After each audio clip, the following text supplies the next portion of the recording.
As far as like different countries, do you think any country really has like their stuff down as far as like a good politician, like anywhere across the world? Like, yeah, I think so. A lot of the Norwegian countries are sort of getting more towards what I would think is a good form of capitalism.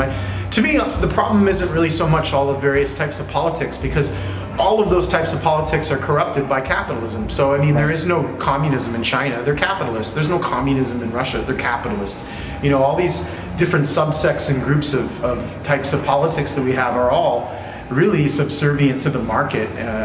Free trade agreements trump our own laws. You know, if we sign something with NAFTA or with the FTAA or with, you know, CETA or any of those, FIPA or any of those agreements, they actually are higher up the scale than our own laws. So you have situations like in British Columbia, they tried to outlaw a certain gas additive that Suncor used, and they're like, okay, yeah, you can outlaw that in British Columbia, but what you need to then do is pay Suncor $18 million a month for the lost revenue of having to, you know, to fix their gas so that it meets your additive standards. So we're hostage to these agreements. We're hostage to capitalism, and so it doesn't really matter what politician is in power.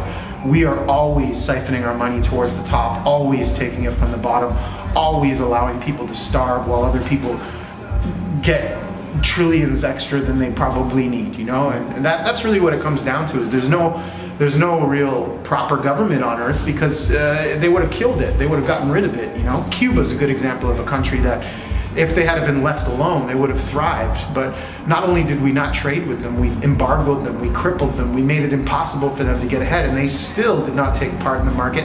They still managed to feed all their people. They still managed to export more doctors than America does to war-torn countries. They still give more money to places like Rwanda than Canada did, you know? So there are countries that try to do it, but we cripple them, we break them, we make it impossible to have that type of politics. And so I don't really agree with politics in general. I'm an anarchist. I believe in autonomous self-governance. I believe in situations like the Zapatistas in Mexico. Since the late 90s, have been living autonomously in the Oaxaca region. That's what I'm into. I would like to see a return to that sort of governance. Here in Canada, you can see it sometimes with Indigenous governance.